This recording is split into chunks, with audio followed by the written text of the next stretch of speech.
आज हम डिस्कस करेंगे 26/9/2018 का जो ग्रुप डी का एग्ज़ाम हुआ था उसका हम सेकेंड शिफ्ट का क्वेश्चन डिस्कस करेंगे। तो चलते हैं अपने क्वेश्चन की तरफ। अगर आप हमारे चैनल पर पहली बार आए हैं तो आप हमारे चैनल को सब्सक्राइब करें, शेयर करें, लाइक करें और कमेंट में अपना स्कोर जरूर बताएं। तो हमारा पहला क्वेश्चन ये रहा,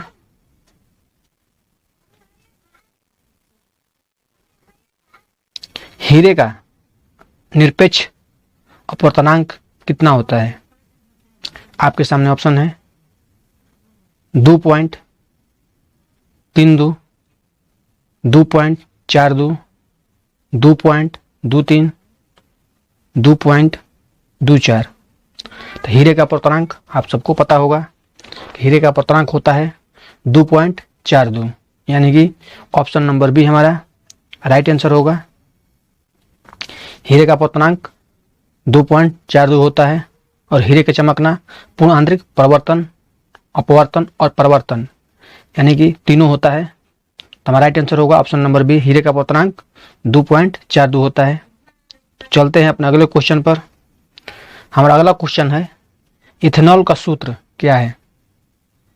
तो इथेनॉल का सामान्य सूत्र होता है C2H5OH। तो हमारा ऑप्शन है CH5OH, ऑप्शन नंबर बी है C2H6OH, CH3, CH2OH2, C2H5OH। तो इथेनॉल का सूत्र होता है C2H5OH। इथेनॉल को एथिल एल्कोहल भी कहा जाता है। तो हमारा राइट आंसर होगा ऑप्शन नंबर बी। याद रखिएगा इथेनॉल को ही एथिल एल्कोहल कहा जाता है। तो चलते हैं अपने अगले क्वेश्चन पर। पादप कोशिका भित्ति किससे बनी होती है? जो पादप की कोशिका भित्ति होती है वो किससे बनी होती है? हमारा ऑप्शन है सेलुलोज और पेक्टिन, केवल पेक्टिन, मुरेन, काइटिन। पादप कोशिका भित्ति सेलुलोज और पेक्टिन की बनी होती है। कोशिका का अध्ययन साइटोलॉजी कहलाता है।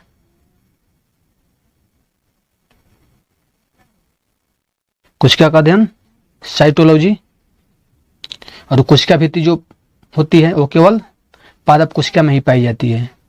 तो हमारा आंसर होगा पादप कोशिका भित्ति बनी होती है सेलुलोज और पेक्टिन की। तो हमारा right answer option number A होगा। साइटोलॉजी किसका अध्ययन है? कोशिका का अध्ययन साइटोलॉजी है। हमारा अगला क्वेश्चन है, मेंडल ने F1 पीढ़ी के पौधे से F2 वंशज किसकी पद्धति द्वारा प्राप्त किया? हमारा ऑप्शन है स्वपरागण, संकर परागण, वनस्पति जनन, अलैंगिक जनन। तो मेंडल ने F1 पीढ़ी को पौधे से F2 वंशज स्वपरागण की पद्धति द्वारा प्राप्त किया था। तो हमारा आंसर होगा स्वपरागण, ऑप्शन नंबर ए।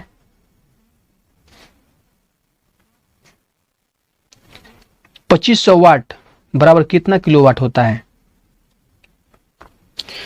हमारा ऑप्शन है 250, 25, 2.5 और 0.25। आपको बताना है किलोवाट। 1 किलोवाट बराबर होता है 1000 वाट। तो 2500 दिया हुआ है, तो 2500 में हम 1000 से भागा देंगे। 1020, 1020 कट गया, बचा 25/10। इसके लिए एक पॉइंट लग जाएगा, यानी कि 2.5 किलोवाट, यानी कि हमारा आंसर होगा ऑप्शन नंबर सी। हमारा अगला क्वेश्चन है, टर्टरिक एसिड किसका एक घटक है? हमारा ऑप्शन है वॉशिंग सोडा, सिरका, बेकिंग सोडा, बेकिंग पाउडर। तो टार्टरिक एसिड जो होता है वो बेकिंग पाउडर का एक घटक होता है। हमारा राइट आंसर होगा option number D baking powder. Baking powder जो होता है टार्टरिक अम्ल और सिट्रिक अम्ल का एक मिश्रण सोडियम हाइड्रोकार्बोनेट या बेकिंग पाउडर कहलाता है। तो हमारा राइट आंसर बेकिंग पाउडर होगा। इसमें होता है टार्टरिक एसिड और एक सिट्रिक अम्ल होता है जो सिट्रिक एसिड। तो हमारा right answer option number D होगा बेकिंग पाउडर, जिसे हम बेकरी में पाव रोटी या ब्रेड बनाने में उपयोग करते हैं। हमारा अगला क्वेश्चन है समानतः विद्युत तापन उपकरणों में प्रयोग किया जाता है। जो विद्युत तापन उपकरण होते हैं उसमें प्रयोग किया जाता है। हमारा ऑप्शन है नाइक्रोम, कॉपर, आयरन, एल्युमिनियम। तो समानतः विद्युत तापन यानी कि हीटर। विद्युत तापन का मतलब होता है हीटर, जिसमें प्रतिरोध को बढ़ा दिया जाता है। तो प्रतिरोध किसमें सबसे ज़्यादा होता है? तो नाइक्रोम में होता है। तो नाइक्रोम समानतः विद्युत तापन उपकरणों में प्रयोग किया जाता है। तो हमारा right answer option number A होगा। दिए गए एक तापमान पर ध्वनि की गति किसमें अधिकतम होगी? आपको सब लोग को पता है कि ध्वनि की गति ठोस में अधिकतम होती है, और जो हमारा यहाँ पर ऑप्शन है चारों ठोस दिया हुआ है। तो आपको इसमें से बताना है किसमें ध्वनि की गति सबसे अधिक होगी। हमारा ऑप्शन है स्टील, एल्युमिनियम, निकल, आयरन। तो इसमें हमारा आंसर जो होगा वो होगा एल्युमिनियम, यानी कि ऑप्शन नंबर बी हमारा राइट आंसर होगा। एल्युमिनियम में 0 डिग्री पर ध्वनि की चाल होती है 6420 मीटर पर सेकंड होती है। तो एल्युमिनियम में ध्वनि की चाल होती है 0 डिग्री पर 6420 मीटर पर सेकंड। तो हमारा राइट आंसर होगा option number B aluminium. Aluminium में सबसे ज़्यादा ध्वनि की गति होती है, सबसे तेज ध्वनि की गति होती है एल्युमिनियम में। उसके बाद स्टील हो जाता है, उसके बाद निकल हो जाता है, उसके बाद आयरन हो जाता है। तो हमारा राइट आंसर एल्युमिनियम होगा। हमारा अगला क्वेश्चन है अनुमस्तिष्क किससे संबंधित है? यानी कि सेरेबेलम, याददाश्त और भूख, सोचना, सभी अनैच्छिक क्रियाएं, मांसपेशियों के घुमाव एवं नियंत्रण। तो अनुमस्तिष्क जो होता है पश्च मस्तिष्क के भाग होता है। अनुमस्तिष्क को यानी कि सेरेबेलम को मेटेनसिफेलॉन भी कहा जाता है। मेटेनसिफेलॉन भी कहा जाता है। यह सामान्य संतुलन, ऐच्छिक पेशी की गतियों इत्यादि को नियंत्रण करता है। इसका मुख्य कार्य शरीर का संतुलन बनाए रखना और ऐच्छिक पेशियों का संकुचन पर नियंत्रण करना होता है। जैसे मान लीजिए ऐच्छिक पेशी, जैसे मान लीजिए हम अपना हाथ लिए और मुट्ठी बांधे, इस पे हमारा नियंत्रण है। इसको नियंत्रण कौन करता है? अनुमस्तिष्क। हम चाहेंगे तो मुट्ठी बांधेंगे, चाहेंगे तो हथेली फैला देंगे। तो इसको नियंत्रण कौन करता है? तो अनुमस्तिष्क यानी कि सेरेबेलम। तो हमारा राइट आंसर होगा मांसपेशियों के घुमाव एवं नियंत्रण। अपना हाथ हम घुमा रहे हैं, मांसपेशियां घुमा रहे हैं, इसका नियंत्रण अनुमस्तिष्क करता है कि हमारी मर्जी से घूम रहा है। हम चाह रहे हैं तो घुमा रहे हैं, नहीं चाह रहे हैं तो नहीं घुमाएंगे। और लेकिन जब हृदय होता है वो अनैच्छिक क्रिया होती है, वो आप चाहे ना चाहो वो धड़कन धड़कते रहेगी। तो हमारा राइट आंसर होगा ऑप्शन नंबर डी मांसपेशियों घुमाव एवं नियंत्रण। तो चलते हैं अपने अगले क्वेश्चन पर। हमारा अगला क्वेश्चन है भारत के प्रधानमंत्री अपनी सरकार के खिलाफ अविश्वास प्रस्ताव पर मतदान में भाग नहीं ले सकता यदि वह लोकसभा के सदस्य हैं, राज्यसभा के सदस्य हैं, लोकसभा के विपक्षी दलों द्वारा निषिद्ध हैं, बहुमत में हैं। तो आपको बताना है कि प्रधानमंत्री अपनी सरकार के खिलाफ अविश्वास प्रस्ताव पर मतदान में भाग नहीं ले सकते यदि वह राज्यसभा के सदस्य हो। तो अविश्वास प्रस्ताव पर केवल लोकसभा के सदस्य ही शामिल होते हैं, राज्यसभा के सदस्य शामिल नहीं होते हैं। तो आपसे पूछा गया है अगर प्रधानमंत्री किसका सदस्य हो कि अविश्वास प्रस्ताव पर मतदान में भाग नहीं ले सकता है अपनी सरकार के खिलाफ। तो यदि राज्यसभा के सदस्य हो तो वो अपने सरकार के खिलाफ अविश्वास प्रस्ताव में मतदान में भाग नहीं ले सकते। जैसे कि एग्जाम्पल में मनमोहन सिंह जो थे वो कभी भी लोकसभा के सदस्य नहीं थे। तो हमारे भी प्रधानमंत्री भी थे, वो कभी लोकसभा के सदस्य नहीं बने थे। तो हमारा आंसर होगा इसमें ऑप्शन नंबर बी, राज्यसभा के सदस्य जो होंगे वो प्रधानमंत्री अपनी सरकार के खिलाफ अविश्वास प्रस्ताव में मतदान में भाग नहीं ले सकते हैं। तो हमारा आंसर होगा ऑप्शन नंबर बी। तो चलते हैं अपने अगले क्वेश्चन पर। हमारा अगला क्वेश्चन है, हाल ही में प्रकाशित पुस्तक हाफ गर्लफ्रेंड किताब के लेखक कौन है? जब 2018 में एग्जाम हुआ था उस समय यह बुक लिखा गया था। उस समय हाल ही में प्रकाशित पुस्तक हाफ गर्लफ्रेंड के किताब के लेखक कौन थे? हमारा ऑप्शन है राजदीप सरदेसाई, चेतन भगत, विनोद चोपड़ा, शशि थरूर। हाफ गर्लफ्रेंड एक मूवी भी है जो चेतन भगत इसके लेखक थे। तो हमारा right answer option number B होगा। चेतन भगत ने हाफ गर्लफ्रेंड एक बुक लिखी थी और उसी पर एक फिल्म बनी थी हाफ गर्लफ्रेंड, जिसमें हीरो थे अर्जुन कपूर और श्रद्धा कपूर हीरोइन थी। भारत ने अपने पहले परमाणु उपकरण का परीक्षण कहाँ किया था? हमारा ऑप्शन है तारापुर, पोखरण, कल्पक्कम, श्रीहरिकोटा। तो भारत ने अपना पहला परमाणु परीक्षण 18 मई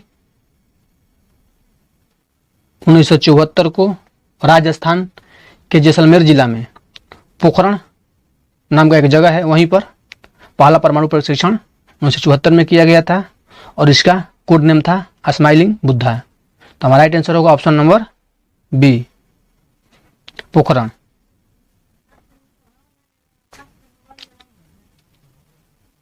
क्वेश्चन है, खाली जगह दिया हुआ है, वहां पर भरना इन चारों ऑप्शनों में से कौन सा ऑप्शन होगा जो लिखा गया है।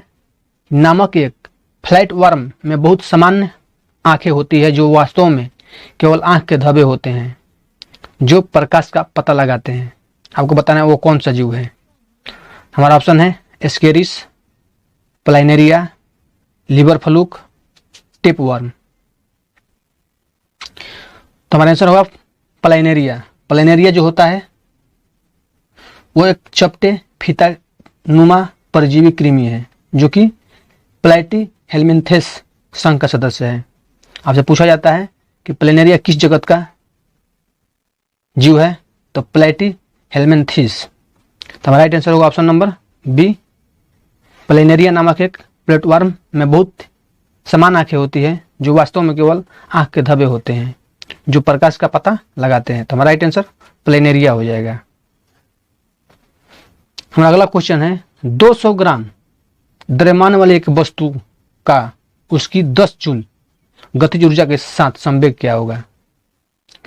तो संवेग का फॉर्मूला होता है संवेग बराबर द्रव्यमान गुणे वेग। तो यहाँ पर द्रव्यमान तो दिया हुआ है लेकिन वेग नहीं दिया है, तो वेग निकालने के लिए हम क्या करेंगे? यहाँ पर फॉर्मूला है 1/2 mv²।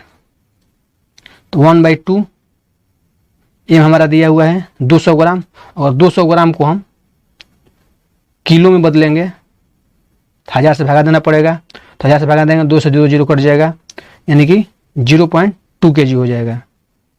तो यहाँ पर लिखेंगे 0.2 गुणे v² बराबर 10 दिया हुआ है, यहाँ पर पॉइंट में है। तो यहाँ से और क्रॉस मल्टीप्लाई करेंगे तो ये 20 है, यानी कि 0.2 है मतलब 20 है। तो यहाँ से 2 में भागा देंगे तो 10 मरत में कट जाएगा। तो यहाँ पर 10 मरत में कट जाएगा, तो 10 गुणे 10 करेंगे तो v² का मान आ जाएगा 100।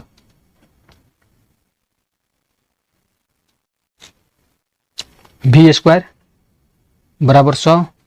तो v बराबर हमारा आ जाएगा स्पीड 10 मीटर पर सेकेंड। तो अब यहाँ पर हमारा संवेग निकालना है, तो संवेग का फॉर्मूला होता है द्रव्यमान गुणे वेग। तो द्रव्यमान दिया हुआ है 0.2 kg, हमारा स्पीड दिया हुआ है 10 मीटर पर सेकेंड। तो यहाँ से निकल कर हमारा आएगा 2 यहाँ से कट जाएगा, 0.0 कट जाएगा तो हमारा 2 आ जाएगा, 2 kg मीटर प्रति सेकेंड। तो हमारा right answer option number 2 kg metre पर सेकेंड, यानी कि ऑप्शन नंबर ए हमारा राइट आंसर होगा।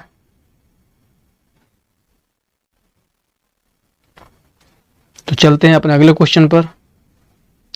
हमारा अगला क्वेश्चन है बेंजीन के एक अणु में कितने दोहरे आबंध होते हैं। तो बेंजीन का फॉर्मूला होता है C6H6 होता है। तो आपसे पूछा गया है कि कितने दो आबंध होते हैं। तो यहां से हम लिखेंगे C, यहां पर भी C,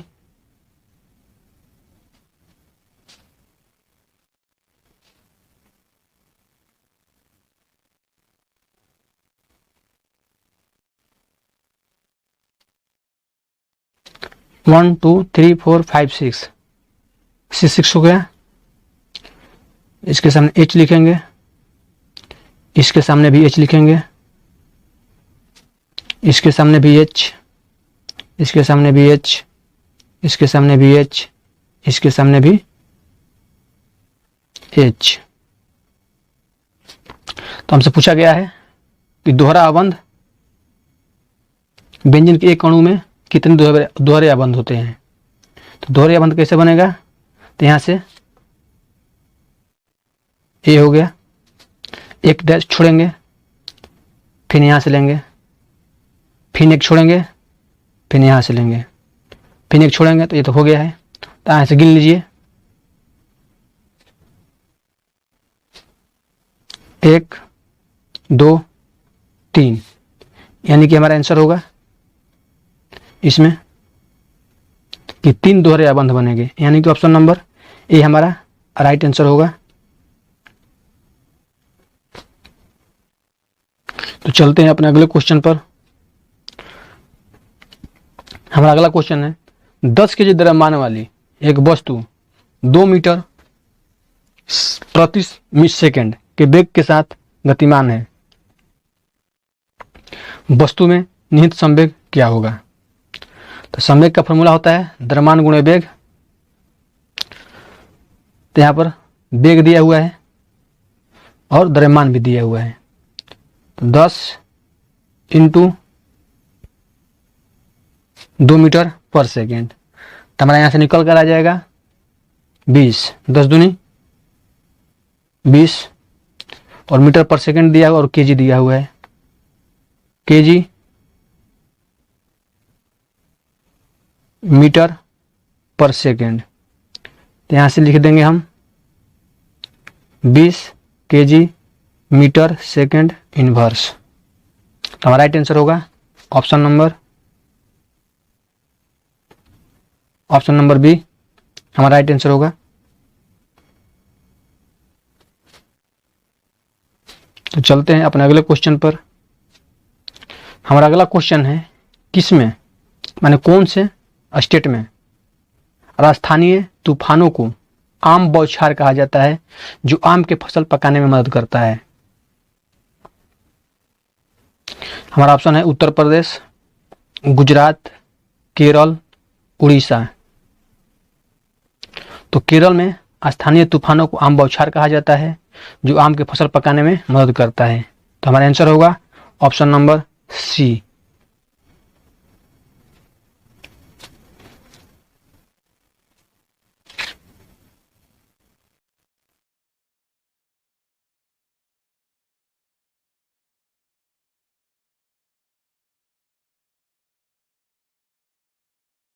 हमारा अगला क्वेश्चन है निम्नलिखित राज्यों में भारत का पहला विदेश भवन कहाँ स्थापित किया जाएगा।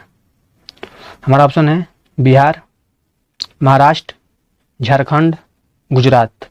ये क्वेश्चन 25 तारीख के भी पूछा गया था और ये क्वेश्चन है 26/9/2018 सेकंड शिफ्ट का। 25 तारीख में सेकंड शिफ्ट पूछा गया था और 26 तारीख में भी सेकंड शिफ्ट में पूछा गया है कि भारत के किस राज्य में पहला विदेश भवन स्थापित किया गया है। हमारा ऑप्शन है बिहार, महाराष्ट्र, झारखंड, गुजरात।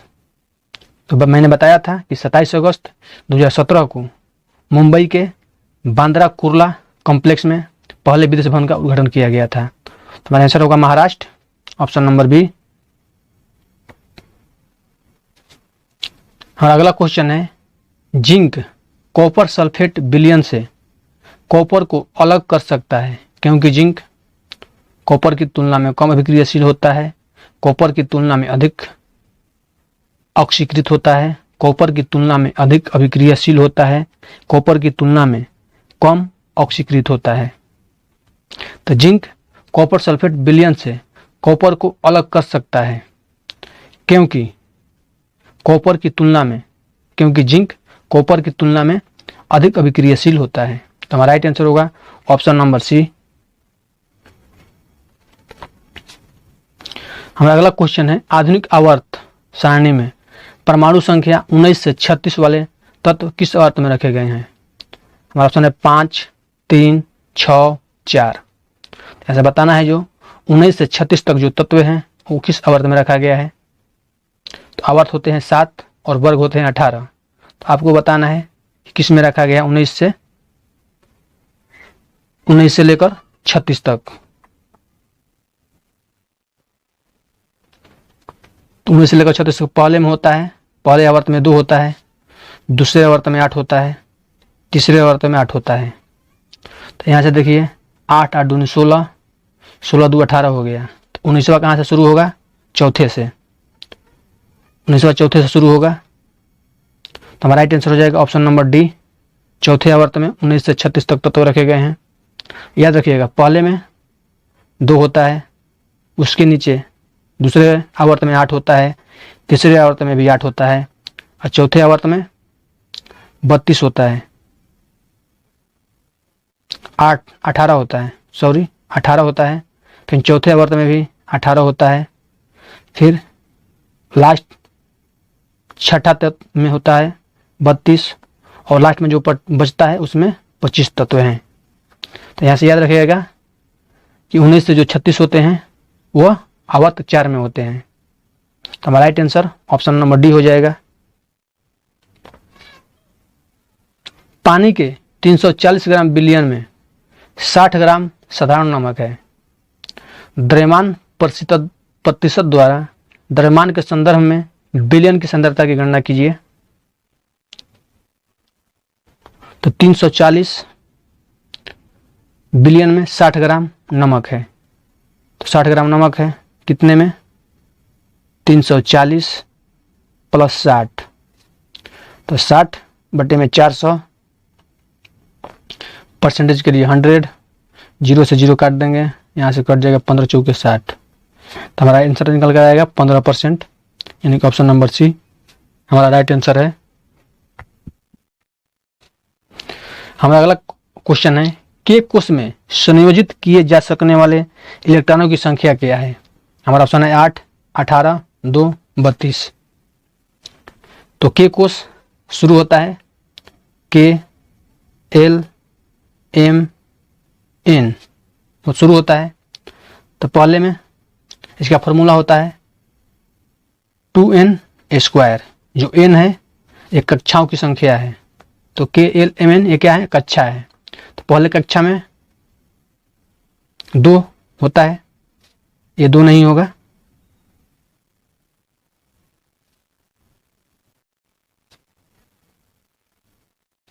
केवल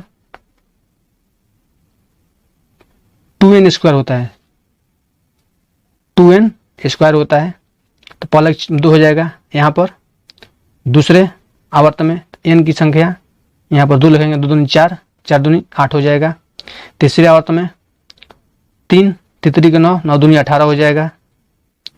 और चौथे आवर्त में 4 को 16, 16 दूनी 32 हो जाएगा। तो यहाँ से हमारा निकल कर आएगा, हमसे पूछा गया है कि के कोष में, तो के में देख लीजिए 2 है और यहाँ पर एल पूछा जाता तो हमारा 8 आंसर होता, एम पूछा जाता तो 18 आंसर होता, एन पूछा जाता तो हमारा 32 आंसर होता।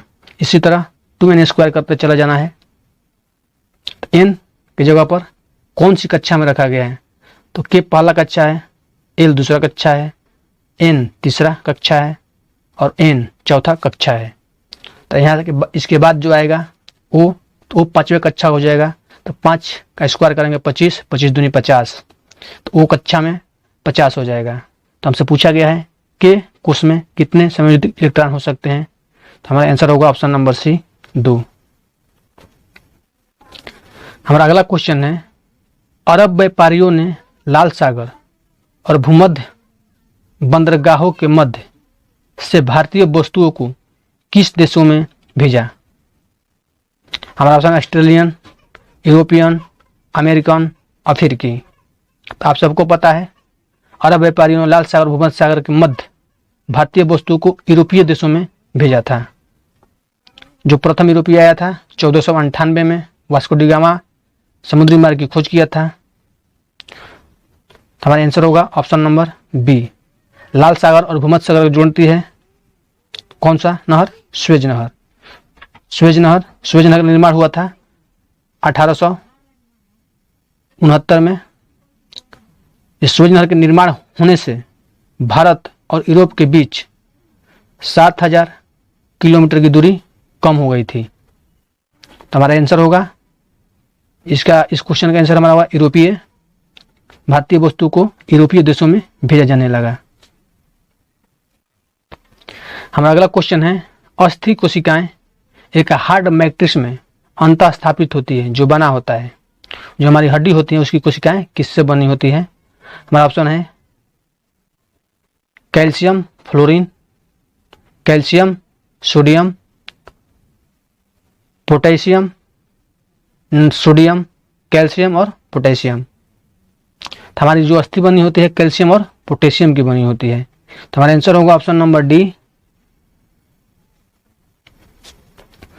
हमारा अगला क्वेश्चन है, जब तत्वों को परमाणु भारों के बढ़ते क्रम में व्यवस्थित किया जाता है तो बीच वाले तत्व का परमाणु भार अन्य दो भागों के परमाणु भारों के लगभग औसत होता है। इस नियम को जाना जाता है। यहाँ से आपसे पूछा गया है कि जो दो तत्व होते हैं, दो तत्वों का भार बीच वाले तत्व के बराबर होता है, यानी कि औसत के लगभग बराबर होता है। मान लीजिए ये तत्व हो गया, ये तत्व हो गया, तो ये दो तत्व का औसत और इसका भार यानी दोनों के बराबर होगा। तो इसमें से पूछा गया है कि कौन सा आंसर होगा। तो हमारा ये बताना है यह नियम किसका है। इसे कहते हैं हम, हमारा ऑप्शन है मेंडलीफ के नियम के रूप में, न्यूटन के नियम के रूप में, न्यूलैंड का अष्टक नियम या डोब्रिनर के त्रिक नियम। जो डोब्रिनर का त्रिक नियम, तो यहाँ से हमारा आंसर होगा डोब्रिनर का त्रिक नियम ही यह सिद्ध करता है कि एक तत्व दो तत्व के भारों के औसत के बराबर होगा। तो हमारा आंसर होगा ऑप्शन नंबर डी। हमारा अगला क्वेश्चन है, प्यारी मोहन मोहपात्रा किस भारतीय राज्य के राजनीतिक नेता थे। जो ये क्वेश्चन है, ये क्वेश्चन जो होता है लड़कों को नर्वस करने के लिए ऐसा क्वेश्चन एक जनरल क्वेश्चन डाल देता है। जो ये क्वेश्चन है, ये क्वेश्चन किसी से भी मान लीजिए वही मार सकता है, जिस स्टेट का जो लड़का होगा वही मार सकता है। मान लीजिए आपसे पूछा जाए, आप मान लीजिए कि केरल के रहने वाले हैं, आपसे पूछा जाए कि तेजस्वी यादव किस राज्य से संबंधित है, तो केरल वाले तो नहीं समझेंगे, लेकिन जो बिहार वाले थे वो समझ जाएंगे। तो इसी तरह ये जो प्यारी मोहन मोहपात्रा है, ये भारत के किस राज्य से राजनीतिक नेता थे, तो आपको बताना है। हमारा ऑप्शन है असम, बिहार, पश्चिम बंगाल, उड़ीसा। तो ये प्यारी मोहन मोहपात्रा थे जो थे उड़ीसा जन मोर्चा पार्टी के नेता थे। तो हमारा आंसर होगा ऑप्शन नंबर डी। जो ये क्वेश्चन होता है, मान लीजिए आपको 50% क्वेश्चन जो होता है वो नॉर्मल होता है। आपके यहाँ 100 क्वेश्चन है, 100 क्वेश्चन में से 50 क्वेश्चन जो आपको याद रहता है, और उसमें 30% जो क्वेश्चन होता है वो थोड़ा लेवल बढ़ा कर डालता है, और जो 20% क्वेश्चन होता है वो किसी के समझ में नहीं आता है। शायद ही कोई होगा जो समझ जाएगा। मान लीजिए आपसे पूछा जाए कि जब पानीपत का प्रथम युद्ध हुआ था उस समय केरल में किसका शासन चल रहा था, तो ये जो क्वेश्चन है ये 20% में आता है। और आपसे पूछ लिया जाए पानीपत का युद्ध कब हुआ था, तो ये 50% में आता है। और आपसे पूछ लिया जाए कि पानीपत के युद्ध में बाबर की विजय हुई, वो किस नीति के वजह से हुई थी, वो 30% में आता है। आपसे पूछा गया कि वो जो बाबर का युद्ध नीति था वो तुगलमा युद्ध नीति था, तो वो अंदर से यानी कि 30% में से पूछ दिया। और आपसे पूछिए पानीपत का प्रथम युद्ध कब हुआ था, तो वो 50% में आ गया। ये सबको पता होता है। और आपसे पूछ लिया जाए कि पानीपत का जब प्रथम युद्ध हुआ था उस समय असम राज्य में किसका शासन चल रहा था, तो वो हो जाएगा 50 यानी कि 20% में। वो जो असम का होगा वही बता पाएगा, वो भी नहीं बता पाएगा। और हम मान लीजिए आपसे पूछ लिया कि जब पानीपत का प्रथम युद्ध हुआ था उस समय बिहार में कौन था, तो बिहार के लड़के भी हो गए तो नहीं बता पाएंगे बिहार में किसका शासन चल रहा था। तो यहाँ से हमारा आंसर होगा उड़ीसा। तो आप लोग याद रखिएगा ऐसे क्वेश्चन के पीछे नहीं भागना है, हम लोगों को इसके चक्कर में रहना। 80% हमारा मेरिट तो 60-70 भी बन सकता है, 70 भी बन सकता है, 75 भी बन सकता है, लेकिन जो 20% है इसके चक्कर में नहीं रहना है। ये जो है 50% तो नॉर्मल याद रहता है, जो 30% होता है थोड़ा लेवल बढ़ा देता है, तो इसके चक्कर में हमें पढ़ना है। ये 20% वाले को छोड़ देना है। तो चलते हैं अपने अगले क्वेश्चन पर। अगर नहीं तो अगर 20% के चक्कर में पढ़ेंगे तो हमारा जो 80% है खत्म हो जाएगा। हमसे पूछा गया सन टीवी नेटवर्क किसने स्थापित किया था। जो सन टीवी है यह साउथ का मैंने दक्षिण भारत का एक टीवी चैनल है, सन टीवी नेटवर्क। यह किसके द्वारा स्थापित किया गया था। हमारा ऑप्शन है विकास ओबरॉय, कलानिधि मारन, रंजन पई, राकेश झुनझुनवाला। तो जो सन टीवी नेटवर्क था वो कलानिधि मारन के द्वारा स्थापित किया गया था। तो हमारा आंसर होगा ऑप्शन नंबर बी। ये भी क्वेश्चन 20% वाला में से है, तो आप लोग याद रखिएगा सन टीवी नेटवर्क कलानिधि मारन द्वारा स्थापित किया गया था। ये क्वेश्चन मान लीजिए पूछ लिया गया, हो सकता है पूछा जाए, इसलिए याद रखिएगा। हमारा अगला क्वेश्चन है प्रतिबल का प्रभाव किस निम्नलिखित में से किस पर निर्भर करता है। जो बल होता है वो किस पर प्रभाव निर्भर करता है। हमारा ऑप्शन है भार, आयतन, द्रव्यमान, क्षेत्रफल। आप सबको पता है कि बल का प्रभाव क्षेत्रफल पर पड़ता है। तो क्षेत्रफल जितना होगा ज़्यादा होगा, बल उतना ज़्यादा लगाना पड़ेगा। तो हमारा राइट आंसर होगा ऑप्शन नंबर डी, प्रतिबल का प्रभाव क्षेत्रफल पर निर्भर करता है। चलते हैं अपने अगले क्वेश्चन पर। हमारा अगला क्वेश्चन है एक वस्तु 4 सेकंड में 25 मीटर फिर 2 सेकंड में 15 मीटर की यात्रा करती है, तो वस्तु की औसत चाल कितनी होगी। तो औसत चाल बराबर होता है कुल दूरी बटा में कुल समय। तो 25 15 जोड़ेंगे ऐड करेंगे 40 हो जाएगा, और 4 + 2 6 हो जाएगा। तो यहाँ से इसको भागा देंगे, तो 6 × 36 बचा 4 पे फिर एक जीरो लगाएंगे, 6 × 36 फिर 6 × 36, यानी कि 6 6 6 6 आता चला जाएगा। जब 5 से ज़्यादा होता है तो हम एक ऐड कर लेते हैं, तो हमारा हो जाएगा 6.67। और यहाँ पर औसत चाल का यूनिट होता है मीटर प्रति सेकंड, और मीटर प्रति सेकंड को हम लिखेंगे तो 6.67 मीटर सेकंड इनवर्स लिख देंगे। तो हमारा आंसर हो जाएगा option number B, sorry option number C होगा। इनवर्स यहाँ पर लगा हुआ है, ऑप्शन नंबर सी हमारा राइट आंसर होगा। हमारा अगला क्वेश्चन है उस सुपरसोनिक मिसाइल का नाम बताइए जिसका 2017 में भारतीय नौसेना द्वारा सफलतापूर्वक प्रशिक्षण किया गया था। हमारा ऑप्शन है वज्र, अग्नि, G-70, ब्रह्मोस। उस सुपरसोनिक मिसाइल का नाम बताइए जिसे 2017 में भारतीय नौसेना द्वारा सफलतापूर्वक प्रशिक्षण किया गया था। तो उस समय का करंट अफेयर था, मैंने इसलिए ऐड कर दिया कि ताकि ये विज्ञान से संबंधित है, इसीलिए मैंने इसे ऐड कर दिया। तो 2017 में ब्रह्मोस को सफलतापूर्वक प्रशिक्षण किया गया था। तो हमारा आंसर होगा ऑप्शन नंबर डी। आपको बताना इनमें से कौन सा पश्चिम बंगाल का पड़ोसी राज्य नहीं है। हमारा ऑप्शन है मेघालय, झारखंड, सिक्किम, उड़ीसा। आपको बताना है जो पश्चिम बंगाल है उसका पड़ोसी राज्य इनमें से कौन सा नहीं है। तो सिक्किम जो है ऊपर सटा हुआ है, झारखंड भी है, उड़ीसा भी है। मेघालय जो है वो पश्चिम बंगाल का पड़ोसी राज्य नहीं है। तो हमारा right answer option number A हो जाएगा। हमारा अगला क्वेश्चन है, एक दुकान एक माह में 250 यूनिट ऊर्जा का उपयोग करती है, कितनी ऊर्जा का उपयोग जूल में किया गया। 1 किलोवाट घंटा बराबर होता है 1000 वाट।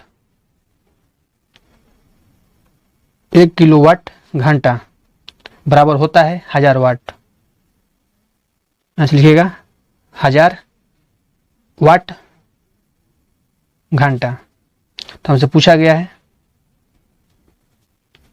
कि 250 यूनिट। तो 250 यूनिट लिखा हुआ है। 250 इंटू 1 जूल का मान होता है, 1 किलोवाट का मान होता है 3.6 गुणे 10 के